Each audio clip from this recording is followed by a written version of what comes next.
ಬಾಲಕಿಯರ ಸರ್ಕಾರಿ ಪದವಿ ಪೂರ್ವ ಕಾಲೇಜು ಸಭಾಂಗಣದಲ್ಲಿ ಈ ದಿನ ಕನ್ನಡ ಸಾಹಿತ್ಯ ಪರಿಷತ್ತು, ಶ್ರೀನಿವಾಸಪುರ ಅಖಿಲ ಭಾರತೀಯ ಸಾಹಿತ್ಯ ಪರಿಷತ್ತು ಇವರ ಸಹಭಾಗಿತ್ವದಲ್ಲಿ ಜ್ಞಾನ ವಿಕಾಸದ ಅಂಗವಾಗಿ ಸಾಹಿತ್ಯ ಓದು ವಿಮರ್ಶೆ ವಿದ್ಯಾರ್ಥಿಗಳಿಂದ ಕಾರ್ಯಕ್ರಮ. ಗೌರವಾನ್ವಿತ ಪ್ರಾಂಶುಪಾಲರು ಸಿಆರ್ ಪ್ರಾಣೇಶ್ ಹಾಗೂ ಎನ್ಜಿ ಗೋಪಾಲಗೌಡ, ಅಧ್ಯಕ್ಷರು ಕನ್ನಡ ಸಾಹಿತ್ಯ ಪರಿಷತ್ ಕೋಲಾರ ಹಾಗೂ ಗೌರವಾನ್ವಿತ ಸಂಸ್ಥಾಪಕರು ಅನಂತರಾಮ್ ಅವರು, ಮನ್ವಂತರ ಪ್ರಕಾಶನ ಹಿರಿಯ ಪತ್ರಕರ್ತರು, ಓದು ವಿಮರ್ಶೆ ವಿದ್ಯಾರ್ಥಿಗಳು, ಸಾಹಿತಿಗಳು, ಪಣಸ ಮಾಕನಹಳ್ಳಿ ಆರ್ ಚೌಡರೆಡ್ಡಿ, ಸಾಹಿತ್ಯ ಓದು ಮಾರ್ಗದರ್ಶನ ಎಂ ಶಂಕರೇಗೌಡ ಹಾಗೂ ಕನ್ನಡ ಉಪನ್ಯಾಸಕರು, ನಿರೂಪಣೆ ಟಿವಿ ನಟರಾಜ್, ಸಾಹಿತ್ಯ ಗೋಷ್ಠಿ ಸಂಚಾಲಕರು, ಅಧ್ಯಕ್ಷರು ಶ್ರೀಮತಿ ಪಿಎಸ್ ಮಂಜುನಾಥ್ ಮೇಡಂ ಹಾಗೂ ಎಲ್ಲ ಸಿಬ್ಬಂದಿ ವರ್ಗದವರ ಸಹಭಾಗಿತ್ವದಲ್ಲಿ ಕಾರ್ಯಕ್ರಮ ಬಹಳ ವಿಜೃಂಭಣೆಯಿಂದ ಯಶಸ್ಸು ಗಳಿಸಿದರು. ಈ ಸಂದರ್ಭದಲ್ಲಿ ಗೌರವಾನ್ವಿತ ಸಂಸ್ಥಾಪಕರು ಅನಂತರಾಮ್ ಅವರು ಮಾತನಾಡಿ, ಈ ದಿನ ಜ್ಞಾನ ವಿಕಾಸ ಅಭಿಯಾನ ಕಾರ್ಯಕ್ರಮದಲ್ಲಿ ಪ್ರತಿಯೊಬ್ಬ ವಿದ್ಯಾರ್ಥಿನಿಯರು ಮೊದಲ ಆದ್ಯತೆ ಪುಸ್ತಕವನ್ನು ಓದಬೇಕು. ನಿಮ್ಮ ಜ್ಞಾನ ಸಮಾಜದಲ್ಲಿ ಬೆಳೆಸಿಕೊಳ್ಳಬೇಕು. ಆಗ ಪ್ರತಿಯೊಬ್ಬರಿಗೂ ಸ್ಥಾನಮಾನ, ಗೌರವ ಸಿಗುತ್ತದೆ. ಅಭಿಯಾನ ಕಾರ್ಯಕ್ರಮ ಆದ ಮೇಲೆ ರಾಜ್ಯ ಮಟ್ಟದಲ್ಲಿ ಕಾರ್ಯಕ್ರಮಕ್ಕೆ ನಿಮ್ಮೆಲ್ಲರ ಸಹಕಾರ ಅಗತ್ಯ. ಕಾರ್ಯಕ್ರಮದಲ್ಲಿ ಎಲ್ಲ ವಿದ್ಯಾರ್ಥಿಗಳಿಗೆ ಸೌಲಭ್ಯಗಳು ಸಿಗುತ್ತವೆ. ಹೀಗೆ ಹಲವಾರು ವಿಚಾರಗಳನ್ನು ತಿಳಿಸಿದರು. ಈ ಸಂದರ್ಭದಲ್ಲಿ ಸಾಹಿತಿಗಳು ಆರ್ ಚೌಡರೆಡ್ಡಿ ಅವರು ಮಾತನಾಡಿ, ಈ ದಿನ ಈ ಕಾರ್ಯಕ್ರಮ ಬಹಳ ವಿಜೃಂಭಣೆಯಿಂದ ಯಶಸ್ಸು ನಡೆಸಿದರು. ಪ್ರತಿಯೊಬ್ಬರೂ ಪ್ರಗತಿಗಾಗಿ ಓದು ಹಾಗೂ ಜ್ಞಾನಾರ್ಜನೆಗಾಗಿ ಓದು ನಿಮ್ಮೆಲ್ಲರ ಭವಿಷ್ಯಕ್ಕೆ ಆಧಾರವಾಗಿರುತ್ತದೆ. ವಿದ್ಯಾರ್ಥಿಗಳಿಗೆ ಹೀಗೆ ಹಲವಾರು ವಿಚಾರಗಳು, ಸಲಹೆ, ಸೂಚನೆಗಳನ್ನು ವ್ಯಕ್ತಪಡಿಸಿದರು.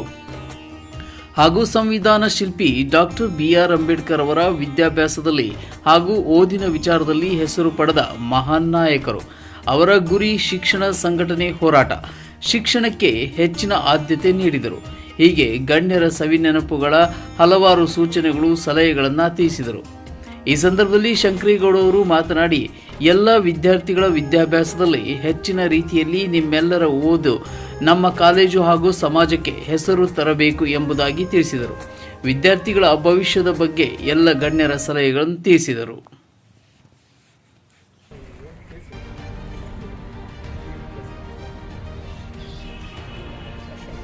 ಮಾಡಿದಾಗ ಇಲ್ಲಿ ನೋಡಿ, ಚೌಡರೆಡ್ಡಿ ಸರ್ ಅವರ ಕೇಳ್ರಿ, ಚೌಡರೆಡ್ಡಿ ಸರ್ ಅವರ ಕವಿತೆಗಳನ್ನ ನಾನು ಅವರ ಗೀತೆಗಳನ್ನ, ಪ್ರಾರ್ಥನಾ ಗೀತೆ ಇರಬಹುದು ಅಥವಾ ಇನ್ನ ಅವ್ರ ಬೇರೆ ಗೀತೆಗಳನ್ನೆಲ್ಲ ನಾನು ಹಾಡ್ಸೋದಾಗ್ಲಿ. ಅರುಣ್ ಕುಮಾರ್ ಅವರ ಕವಿತೆಯನ್ನ ಮೊನ್ನೆ ಪ್ರಾರ್ಥನೆ ಕೂಡ ತಗೊಂಡಿದ್ವಿ ನಾವು. ಅರುಣ್ ಕುಮಾರ್ ಅವರ ಕವಿತೆಯನ್ನ ಈಗ ಚುಟ್ಕೊಂಡು ಓದಿರಲ್ಲ, ಅರುಣ್ ಕುಮಾರ್ ಕವಿತೆಯನ್ನ ಹೈಸ್ಕೂಲ್ ನಡೆದಂತ ಕಾರ್ಯಕ್ರಮದಲ್ಲಿ ಪ್ರಾರ್ಥನೆಗೆ ತಗೊಂಡಿದ್ವಿ ನಾವು. ಯಾಕಂದ್ರೆ ನಮ್ಮ ಇವ್ರನ್ನ ಉತ್ತೇಜಿಸಬೇಕು ಅಂತ. ಆಮೇಲೆ ಇನ್ನೊಂದೇನು ಅಂತಂದ್ರೆ, ನಾನು ಪುಸ್ತಕಗಳನ್ನ ನಾನು ಇಟ್ಕೊಂಡಿದ್ದೀನಿ. ನಿಮ್ಗೆಲ್ಲ ಗೊತ್ತು, ಸುಮಾರು ಜನ ಮಕ್ಕಳ ಪುಸ್ತಕಗಳನ್ನ ಓದ್ತಾರೆ. ತೇಜಸ್ವಿ ಪುಸ್ತಕ ಓದಿದ್ದಾರೆ, ಆಮೇಲೆ ನನ್ನ ಪುಸ್ತಕ ಓದಿದ್ದಾರೆ. ಚೌಡರೆಡ್ಡಿ ಸರ್ ಅವರೆಲ್ಲ ಪುಸ್ತಕಗಳ ಹೆಸರುಗಳು ಹೇಳ್ಬಿಡ್ತಾರೆ ಅವರು. ಆಮೇಲೆ ಇವರು ಬೇರೆ ಬೇರೆ ಪುಸ್ತಕಗಳೆಲ್ಲ ಮಣಿರತ್ನ ಪುಸ್ತಕಗಳು ಓದ್ತಾರೆ. ಎಲ್ಲಾ ತರದ ಪುಸ್ತಕಗಳನ್ನ ನನ್ನ ಹತ್ರ ಇಟ್ಕೊಂಡು ನಾನು ಸಣ್ಣ ಸಣ್ಣ ಕಥೆ ಪುಸ್ತಕಗಳು ಎಲ್ಲಾನು ಕೂಡ ಅವ್ರಿಗೆ ಮಕ್ಕಳಿಗೆ ಕೊಡ್ತಾ ಇರ್ತೇನೆ. ಆಸಕ್ತಿ ಇರೋರು ಇನ್ನೇನು, ನಾನು ಇಲ್ಲಿ ಕಾಲೇಜ್ ಬಂದಾಗಿಂದ ಸುಮಾರು ಪುಸ್ತಕಗಳು ಓದಿದ್ದಾರೆ ಸರ್, ಸುಮಾರು ಪುಸ್ತಕಗಳು ಓದಿದ್ದಾರೆ. ಎಲ್ಲಾನು ಅವರೇ ಬರೆದು. ಯಾವುದು ಈಗ ನೀವು ಓದ್ತಾ ಇರ್ತಕ್ಕಂಥದ್ದು ಕಾಲೇಜಲ್ಲಿ ಯಾವ ಸಬ್ಜೆಕ್ಟ್ಸ್ ಅನ್ನು ಓದ್ತಾ ಇದ್ದೀರಲ್ಲ, ಅದು ಬದುಕಿಗಾಗಿ ಮಾಡ್ತಕ್ಕಂಥ ಓದುದು. ಇನ್ನೊಂದು ಜ್ಞಾನಾರ್ಜನೆಗಾಗಿ, ವ್ಯಕ್ತಿತ್ವ ವಿಕಸನಕ್ಕಾಗಿ ಓದ್ತಕ್ಕಂಥ ಓದು, ಸಾಹಿತ್ಯ ಸಂಬಂಧ ಓದ್ತಕ್ಕಂಥದ್ದು. ಇವೆಲ್ಲವೂ ಕೂಡ ಮಾನಸಿಕವಾಗಿ ನಾವು ಸಂತೋಷ ಪಡೋದಕ್ಕಾಗಿ ಓದ್ತಕ್ಕಂಥ ಓದುಗಳು. ಮುಖ್ಯವಾಗಿ ನೀವು ಈ ಮೊದಲನೇ ಓದನ್ನ ಯಾಕೆ ಓದ್ಬೇಕು ಅಂತಂದ್ರೆ, ನಿಮ್ಗೆ ಗೊತ್ತಿದೆ, ನೀವೆಲ್ಲ ಗ್ರಾಮೀಣ ಪರಿಸರದಿಂದ ಬರ್ತಕ್ಕಂಥ ಮಕ್ಕಳು. ಅಲ್ಲಿ ಹೇಗಿದೆ ನಮ್ಮ ಬದುಕು? ತುಂಬಾ ಸಂತೋಷದಾಯಕವಾಗಿದೆಯಾ? ಇದೆಯಾ? ಯಾಕೆ ನೋಡಿ, ಇಷ್ಟು ದಿನ ಆದ್ರೂ ಮಳೆ ಬರ್ತಾ ಇಲ್ಲ, ಅಂತರ್ಜಲ ಒಳಗೊಟ್ಟೋಗ್ಬಿಟ್ಟಿದೆ. ಇಲ್ಲಿ ಯಾವುದೇ ರೀತಿಯಾದಂತಹ ನದಿ ನಾಲೆಗಳಿಲ್ಲ. ಯುವ ಜನಾಂಗ ಚಟಕ್ಕೆ ಬಿದ್ದಿರುವುದನ್ನು ತಿಳಿಸುತ್ತದೆ. ಮೊಬೈಲ್ ಹಿಡಿದು ಕುರುಡರಂತಾಗಿರುವ ಜನರ ಬಗ್ಗೆ ತಿಳಿಸುತ್ತದೆ. ಎರಡನೇ ಚುಟುಕು, ಉಚಿತ ಪ್ರಯಾಣ ಮಾಡುವ ಮಹಿಳೆ ಮತ್ತು ಕಂಡಕ್ಟರ್ ನಡುವೆ ಜಗಳವಾದರೆ ಮೊಬೈಲ್ನಲ್ಲಿ ಸೆರೆ ಹಿಡಿದು ಮನರಂಜನೆ ಅನುಭವಿಸುವ ಅಂಶವನ್ನು ತಿಳಿಸುತ್ತದೆ. ಮೂರನೇ ಚುಟುಕು, ವೈದ್ಯರು ವೈದ್ಯರು ಹೇಳಿದ್ದನ್ನು ತಪ್ಪಾಗಿ ಅರ್ಥೈಸಿ ಅರ್ಧ ಭಾಗ ಮಾತ್ರೆ ಚೀಟಿಯನ್ನು ನುಂಗುವ ರೋಗಿ ಹೇಳಿದ್ದನ್ನು ತಮಾಷೆಯಿಂದ ಗಮನಿಸಿಕೊಳ್ಳುವುದು ಮುಖ್ಯ ಎಂಬುದು ತಿಳಿಸುತ್ತದೆ. ಚುಟುಕು ಪದ್ಯ ಸಾಹಿತ್ಯದ ಒಂದು ಪ್ರಕಾರ. ಚುಟುಕುಗಳಲ್ಲಿ ಗಂಭೀರ ಸಾಹಿತ್ಯ, ಹಾಸ್ಯ ಗುಣ ಇರುತ್ತದೆ. ಸಮಾಜವನ್ನು ವಿಮರ್ಶೆ ಮಾಡುವುದು, ಅಣುಕು ಮಾಡುವುದು ಕೂಡ ಇವುಗಳ ಮುಖ್ಯವಾಗಿರುತ್ತದೆ. ಶುಭ ಓದಿದ ಕವಿಗಳಾದ ಅರುಣ್ ಕುಮಾರ್ ಅವರ ಹಾಸ್ಯ ಚುಟುಕುಗಳು ಆಕರ್ಷಕವಾಗಿರುತ್ತದೆ. ಧನ್ಯವಾದಗಳು. Science and technology, history, commerce, physics, civics, political science, accountancy, statistics. ನಾನು ಕಾಮರ್ಸ್ ಸ್ಟೂಡೆಂಟ್ ಆದ್ರೆ ಏನ್ ಮಾಡೋದು? ಚೆನ್ನಾಗಿ ಓದಿಲ್ಲ ನಾನು, ಬರೀ ಇಂಥ ಕೆಲಸಗಳಲ್ಲಿ ಇದ್ಬಿಟ್ಟೆ. ಅರ್ಧಂಬರ್ಧ ಯಾರು ಓದಕ್ಕೆ ಹೋಗ್ಬಿಡಿ. ಮದುವೆ ಮಾಡ್ಕೊಳ್ಳೋದಿದ್ದು ಕೂಡ ಒಂದು ಲಿಮಿಟೇಷನ್ ಇಟ್ಕೊಂಡು ಮದುವೆ ಮಾಡ್ಕೊಳ್ಳಿ. ನಿಮ್ ತಂದೆ ತಾಯಿ ಹೇಳೋದಂತ ಬಾಲ್ಯ ವಿವಾಹ ಮಾಡ್ಕೊಳಕ್ ಹೋಗ್ಬೇಡ್ರಿ, ಅದರಿಂದ ಮುಂದೆ ತುಂಬಾ ತೊಂದರೆ ಇದೆ. ಮೌಲ್ಯಾಧಾರಿತ ಬದುಕಿಗೆ ಜ್ಞಾನ ಬೇಕು. ಅದಕ್ಕೆ ಬೇಕು ಮೌಲ್ಯಾಧಾರಿತ ವ್ಯಾಲ್ಯೂಬಲ್ ವ್ಯಕ್ತಿತ್ವ ಅಂತಂದ್ರೆ ಪರ್ಸನಾಲಿಟಿ ಅಂತಂದ್ರೆ ಯೋಗಾಸನಕ್ಕೆ ಹೋಗೋ ಅಥವಾ ನೀವು ಜಿಮ್ಗೆ ಬಾಡಿ ಬೆಳೆಸ್ಕೊಂಡ್ಬಿಡೋದಲ್ಲ. ಬೌದ್ಧಿಕವಾಗಿ ನೀವು ವಿಕಸನಗೊಳ್ಳೋದಕ್ಕೋಸ್ಕರ ನಿಮಗೆ ಜ್ಞಾನ ಬೇಕು. ಆದರೆ ಶಾಲೆಗಳಲ್ಲಿ 45 ನಿಮಿಷ ಎವರಿ ಪೀರಿಯಡ್ ಕೂಡ ನಿಮಗೆ ನಿಮ್ಮ ಸಬ್ಜೆಕ್ಟ್ ವೈಸ್ ನಿಮಗೆ ಜ್ಞಾನವನ್ನ ತುಂಬುತ್ತಾ ಇದ್ದಾರೆ. ಅದು ಯಾತಕ್ಕೆ ಸಾಕಾಗುತ್ತೆ ಹೇಳಿ? ಎಕ್ಸಾಮ್ ಬರೆಯಕ್ಕೆ. ಆಮೇಲೆ ನಾನಿಲ್ಲಿ ಭಾಷಣ ಮಾಡಕ್ ಬಂದಿಲ್ಲ, ನಿಮ್ ಜೊತೆ ಇಂಟ್ರಾಕ್ಷನ್ ಮಾಡಕ್ ಬಂದಿದ್ದೀನಿ.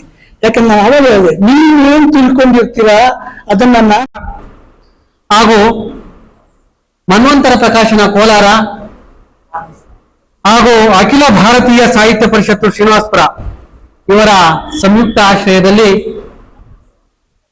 ಜ್ಞಾನ ವಿಕಾಸದ ಅಂಗವಾಗಿ ಸಾಹಿತ್ಯ ಓದು ವಿಮರ್ಶೆ, ಇದು ವಿಶೇಷವಾಗಿ ಯುವ ಮನಸ್ಸುಗಳಿಂದ, ಕನ್ನಡದ ಯುವ ಮನಸ್ಸುಗಳಾದಂತಹ ವಿದ್ಯಾರ್ಥಿಗಳಿಂದ ಆಯೋಜನೆ ಮಾಡಿರುವಂತಹ ಕಾರ್ಯಕ್ರಮದ ಆಯೋಜಕರಿಗೆ ಧನ್ಯವಾದಗಳನ್ನ ಮನಃಪೂರ್ವಕವಾಗಿ ಸಮರ್ಪಣೆ ಮಾಡುತ್ತಾ ತಮ್ಮನ್ನೆಲ್ಲರನ್ನು ಸಹ ಆತ್ಮೀಯವಾಗಿ ಸ್ವಾಗತಿಸಿಕೊಳ್ಳುತ್ತಾ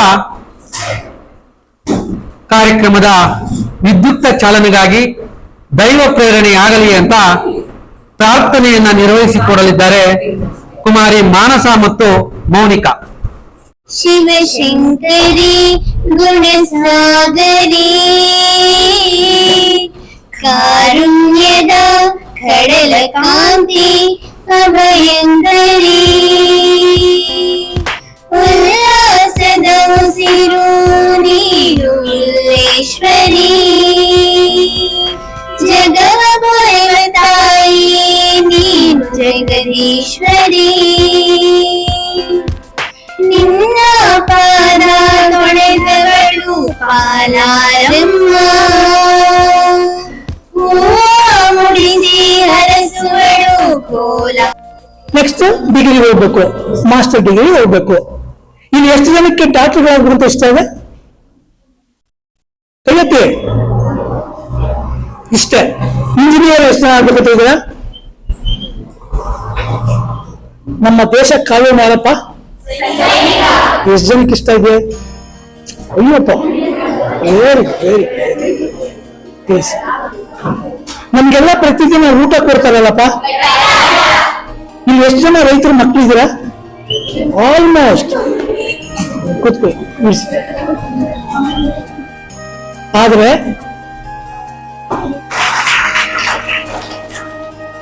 ಗೊತ್ತಾಗ್ತದಲ್ಲ, ನೀವು ಈ ಅಭಿಯಾನದ ವಾರಸುದಾರರಾಗಬೇಕು. ಎಷ್ಟು ಜನಕ್ಕೆ ಇಷ್ಟ ಇದೆ? ಕೈ ಎತ್ತಿ ನೋಡಿ.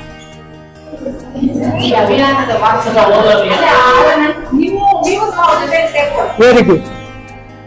ನಾನು ಹೇಳ್ತಕ್ಕಂಥದ್ದು, ನಾವು ಎಲ್ಲೆಲ್ಲ ಹೋಗ್ತೀವಿ ಅಲ್ಲೆಲ್ಲ ನಿಮ್ಮನ್ನು ಕರ್ಕೊಂಡು ಹೋಗಕ್ಕಾಗಲ್ಲ, ದುಡ್ಡು ಖರ್ಚು ಮಾಡ್ಬೇಕಾಗುತ್ತೆ, ಅದು ನಿಮ್ಗೆ ಆಗೋದಿಲ್ಲ.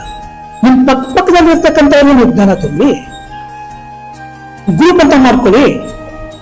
ಪ್ರತಿ ವಾರ ಒಂದೊಂದು ಪುಸ್ತಕನ ನೀವೇ ಓದಿ, ಒಂದು 10 ಜನ ಸೇರಿ ಒಂದು ಪುಸ್ತಕ ಓದಿ, ಅದು ಏನ್ ಅರ್ಥ ಆಗಿದೆ ಅಂತ ನೀವೇ ಅದನ್ನ ವಿಮರ್ಶೆ ಮಾಡ್ಕೊಂಡು ಬನ್ನಿ. ಇದಕ್ಕಿಂತ ದೊಡ್ಡ ಸಾಧನೆ ಇನ್ಯಾವುದೂ ಇಲ್ಲ. ಈಗ ಬಿ ಕಾವೇರಿ ನಮ್ಮ ಕೋಲಾರ ಜಿಲ್ಲೆಯಲ್ಲಿ ಜಿಲ್ಲಾ ಪಂಚಾಯತಿ ಸಿಇಒ ಆಗಿದೆ. ಇವತ್ತು ಅವರು ಶಿಕ್ಷಣ ಇಲಾಖೆಯ ಮುಖ್ಯಸ್ಥರಾಗಿದ್ದಾರೆ. ಅವರಿಗೆ ಒಂದು ಸ್ಕೀಮ್ ತಂದಿದ್ದಾರೆ, ಬಹುಶಃ ತಮಗೆ ಗೊತ್ತಿರಬಹುದು ಸರ್, ಪುಸ್ತಕ ಓದು ಅಂತ ಒಂದು ಸ್ಕೀಮ್ ಅನ್ನು ತಂದಿದ್ದಾರೆ. ಅದ್ರ ಅಡಿಯಲ್ಲಿ ಅವ್ರು ಅದೇ ಮಾಡ್ತಾ ಇರ್ತಕ್ಕಂಥದ್ದು. ನಾನು ಹೆಮ್ಮೆಯಿಂದ ಹೇಳ್ಕೊಡೋದಿಲ್ಲ ಅದು ನಮ್ಮಿಂದ ಆಗಿದೆ ಅಂತ ಅಂದ್ಬಿಟ್ಟು. ಬಟ್ ನಮ್ಮ ಕಾರ್ಯಕ್ರಮ ಪ್ರಾರಂಭ ಆಗಿ ಒಂದು 15 ದಿವಸಕ್ಕೆ ಆ ಮೇಡಮ್ದು ಎಲ್ಲ ಜ್ಞಾನ ಇದೆ. ಒಂದು ಸಮಾಜವನ್ನು ವಿಡಂಬನೆ ಮಾಡುವ ಜೊತೆಗೆ ಒಂದಷ್ಟು ಸಂದೇಶವನ್ನು ಸಹ ಒಳಗೊಂಡಿರ್ತದೆ. ಅರುಣ್ ಕುಮಾರ್ ಸರ್ ಅವರು ರಚಿತ ಈ ಒಂದು ಚುಟುಕುಗಳು, ನಿಮಗೆ ಡುಂಬಿರಾಜ್ ಅವರ ಚುಟುಕುಗಳು ಸಹ ಗೊತ್ತಿದೆ. ಡುಂಬಿರಾಜ್ ಅವರು ಅನುಗಮನ ಕೂಡ ನಾವು ಓದ್ಬೇಕಾಗ್ತದೆ. ನಾವೆಲ್ಲ ಹುಡುಗರಾಗಿದ್ದಾಗ ರೇಡಿಯೋದಲ್ಲಿ ಒಂದು ಹಾಡ್ ಬರ್ತಾ ಇತ್ತು, ಅದು ಈಗ ನೆನಪಾಗ್ತದೆ ನನಗೆ. ಕಾವ್ಯವನೋದದ ಬಾಯ್ ಬಿಲದ ಬಾಯ್, ಕಾವ್ಯವನೋದದ ಬಾಯ್ ಬಿಲದ ಬಾಯ್. ಅರ್ಥ ಆಯ್ತಲ್ಲ? ಅಂದ್ರೆ ಸಾಹಿತ್ಯವನ್ನ ಓದಿರ್ತಕ್ಕಂಥ ಬಾಯಿ ವ್ಯರ್ಥ ಅಂತಕ್ಕಂಥ ರೀತಿಯಲ್ಲಿ ಹೇಳ್ತಾ ಇದ್ರು. ಇನ್ನು ಬೇರೆ ವಿಷಯಗಳ ಬಗ್ಗೆ ನಾನು ಹೆಚ್ಚಿಗೆ ಮಾತಾಡಕ್ಕೆ ಹೋಗೋದಿಲ್ಲ. ಯಾಕಂತಂದ್ರೆ ಮಂಜುಳಾ ಮೇಡಮ್ ಅವರು ಮತ್ತೆ ನಮ್ಮ ಅನಂತರಾಮ್ ಸಾರು ಬಹಳಷ್ಟು ವಿಷಯಗಳನ್ನ ದೀರ್ಘವಾಗಿ ಹೇಳಿದ್ದಾರೆ. ನಿಜಕ್ಕೂ ಕೂಡ ಅವೆಲ್ಲಾನು ನೀವೆಲ್ಲ ಅನುಸರಿಸಬೇಕಾದಂತ ವಿಷಯಗಳು. ನಾವು ಕೆಲವರು ನೋಡಿ ಕಲಿಬೇಕಾಗ್ತದೆ. ಮೇಡಮ್ ಹೇಳಿದ್ರು, ಡಾಕ್ಟರ್ ಬಿ ಆರ್ ಅಂಬೇಡ್ಕರ್ ಅವರು, ಅಂದ್ರೆ ಅವರು ವರೇಸಿಯಸ್ ರೀಡರ್ ಅವರು.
ಜಿಲ್ಲೆಯ ಹಿರಿಯ ಪತ್ರಕರ್ತರು ಆಗಿರ್ತಕ್ಕಂಥ ಅನಂತರಾಮ್ ಅವರು ಈ ಕಾರ್ಯಕ್ರಮವನ್ನ ಶ್ರೀನಿವಾಸಪುರದಿಂದ ಪ್ರಾರಂಭಿಸಿರೋದು ನಿಜಕ್ಕೂ ಕೂಡ ನಮ್ಗೆ ಹೆಮ್ಮೆಯ ಸಂಗತಿಯಾಗಿದೆ. ಅವರು ನುಡಿದಂತೆ ನಡೀತಕ್ಕಂಥ ವ್ಯಕ್ತಿಯವರು. ಯಾವಾಗಲೂ ಅವರು ಹೇಳಿದ ಹಾಗೆ ತಾಲೂಕಿನ ಜಿಲ್ಲೆಯ ಎಲ್ಲಾ ತಾಲೂಕುಗಳಲ್ಲೂ ಕಾರ್ಯಕ್ರಮಗಳನ್ನು ಮುಗಿಸಿ ಕೊನೆಯದಾಗಿ ನಮ್ಮ ತಾಲೂಕಿನಲ್ಲಿ ಈ ಕಾರ್ಯಕ್ರಮವನ್ನು ಮಾಡಿದ್ದಾರೆ. ಈ ಕಾರ್ಯಕ್ರಮ ಅತ್ಯಂತ ಯಶಸ್ವಿಯಾಗಿ ಇಲ್ಲಿ ನಡೆದಿದೆ ಅಂತ ನನಗಂತೂ ಅನಿಸ್ತಾ ಇದೆ. ನಾನು ಈ ಓದನ್ನ 2 ಭಾಗ ಮಾಡೋದಕ್ಕೆ ಇಷ್ಟಪಡ್ತೇನೆ. ಹೆಚ್ಚು ಕಾಲ ತಗೊಳ್ಳೋದಿಲ್ಲ ನಾನು, ಯಾಕಂದ್ರೆ ಸರ್ ಹೇಳಿದ್ದಾರೆ ಏನಂದ್ರೆ ಟೈಮ್ ಆಗಿದೆ ನಿಮ್ಗೆ ಅಂತ. ನಮ್ಗೂ ಗೊತ್ತು ಅದು, ನೀವು ಅಲ್ಲಿ ಹಳ್ಳಿಗಳಿಗೆ ಹೋಗ್ಬೇಕು. ಒಂದು ಬದುಕಿಗಾಗಿ ಓದು. ನಿಧಾನವಾಗಿ ಯಾರೋ ತನ್ನನ್ನು ಹೋಗಿದಂತಾಯಿತು. ರೈತ ಅಗಿಯುವುದನ್ನು ನಿಲ್ಲಿಸಿ ಸುತ್ತಲೂ ನೋಡಿದ, ಆದರೆ ಯಾರೂ ಕಳಿಸಲಿಲ್ಲ. ಮತ್ತೆ ತನ್ನ ಕೆಲಸದಲ್ಲಿ ನಿರತನಾದ. ಮತ್ತೆ ಅದೇ ಕರೆ. ರೈತನ್ನ ನಾನು ಇಲ್ಲಿದ್ದೇನೆ ನಿನ್ನ ಕಾಲಿನ ಹತ್ತಿರ. ರೈತ ನೋಡಿದ, ಮಾತನಾಡುತ್ತಿದ್ದದ್ದು ಗೇಣುದ್ದದ ಎರೆಹುಳು ಮಾತನಾಡುವುದನ್ನು ನೋಡಿ ಅವನಿಗೆ ಆಶ್ಚರ್ಯವಾಯಿತು. ಏನು ಸಮಾಚಾರ ಎಂದು ಕೇಳಿದ. ಆಗ ಎರೆಹುಳು, ರೈತನ್ನ ನೀನು ನೆಲವನ್ನು ಅಗೆದು ನನ್ನನ್ನು ಮೇಲಕ್ಕೆ ಹಾಕಿರುವೆ. ಬಿಸಿಲು ಏರುತ್ತಿದೆ, ನನ್ನ ಬೆನ್ನು ಸುಡುತ್ತಿದೆ. ಈ ಉರಿ ಬಿಸಿಲಲ್ಲಿ ನಾನು ಬಿಲ ಮಾಡಿಕೊಂಡು ನೆಲದೊಳಗೆ ಹೋಗಲಾರೆ.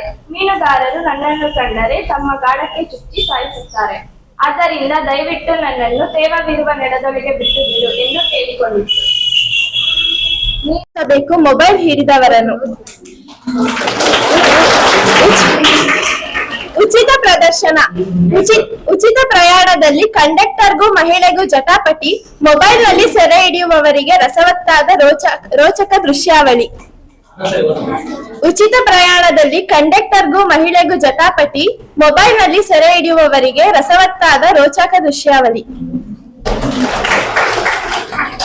ಅವಸ್ಥೆ. ವೈದ್ಯರೆಂದರು ಇದನ್ನು 2 ಭಾಗ ಮಾಡಿ ಬೆಳಗ್ಗೊಮ್ಮೆ ರಾತ್ರಿಯೊಮ್ಮೆ ಕುಡಿಯಲು ರೋಗವಾಸಿ. ವೈದ್ಯ ಕೊಟ್ಟ ಚೀಟಿಯನ್ನೇ ಅರ್ಧ ಭಾಗ ಮಾಡಿ ಘಟಘಟನೆ ಕುಡಿದು ಬಿಟ್ಟ ಆ ಬಿಕನಾಸಿ. ವೈದ್ಯರೆಂದರು ಇದನ್ನು 2 ಭಾಗ ಮಾಡಿ ಬೆಳಗ್ಗೊಮ್ಮೆ ರಾತ್ರಿಯೊಮ್ಮೆ ಕುಡಿಯಲು ರೋಗವಾಸಿ. ವೈದ್ಯ ಕೊಟ್ಟ ಚೀಟಿಯನ್ನೇ ಅರ್ಧ ಭಾಗ ಮಾಡಿ ಘಟಘಟನೆ ಕುಡಿದು ಬಿಟ್ಟ ಆ ಬಿಕನಾಸಿ. ನನ್ನ ಹೆಸರು ಸೌಮ್ಯ. ನಾನು ಪ್ರಥಮ PUC ವಾಣಿಜ್ಯ ವಿಭಾಗದಲ್ಲಿ ವ್ಯಾಸಂಗ ಮಾಡುತ್ತಿದ್ದೇನೆ. ನಾನು ನಗೆ ಚುಟುಕುಗಳನ್ನು ವಿಮರ್ಶನೆ ಮಾಡುತ್ತಿದ್ದೇನೆ. ಮುಂದುವರಿಸಿಕೊಂಡು ಹೋಗುತ್ತೇನೆ. ನನಗೆ ಜನ್ಮ ಕೊಟ್ಟ, ಜೋರ ಹೇಳ್ಬೇಕು, ನನಗೆ ಜನ್ಮ ಕೊಟ್ಟ ತಂದೆ ತಾಯಿಗೆ ಪಾಠ ಹೇಳಿಕೊಟ್ಟ ಗುರು ಹಿರಿಯರಿಗೆ, ನನ್ನ ಒಡೆ ಹುಟ್ಟಿದ ಎಲ್ಲರಿಗೂ ಗೌರವ ತರುವಂತಹ ಬದುಕನ್ನ ನಡೆಸಿ ಈ ದೇಶದ ದೊಡ್ಡ ದೊಡ್ಡ ಮಹನೀಯರ ಆಶಯಗಳಿಗೆ ತಕ್ಕಂತೆ ಬದುಕುತ್ತೇನೆ. ನಾನು ಬದುಕುವುದಲ್ಲದೆ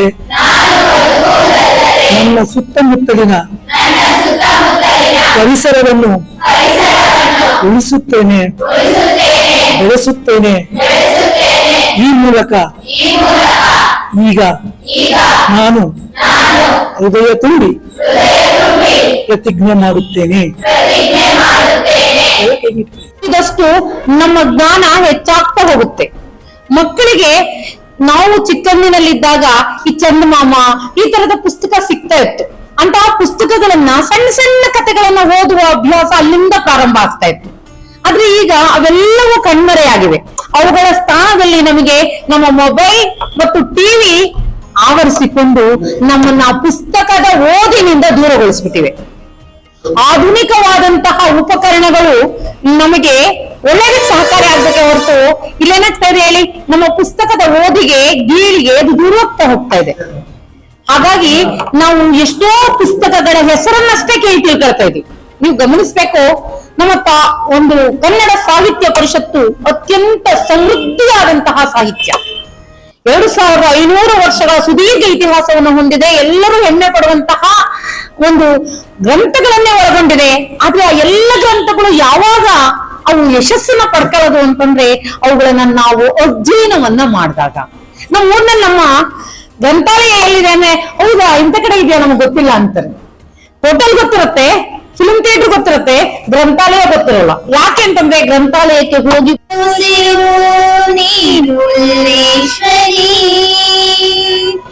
ಜಗವ ಪೊರೆವ ತಾಯಿ ನೀನು ಜಗದೀಶ್ವರಿ ಪರಮೇಶ್ವರಿ ಶಿವಶಂಕರಿ ಗುಣಸಾಗರಿ ಕಾರುಣ್ಯದ ಕಡಲ ಕಾಂತಿ ಅಭಯಂಕರಿ ಲಾ ಲಾ ಲಾ ಲಾ ಲಾ ಲಾ ಲಾ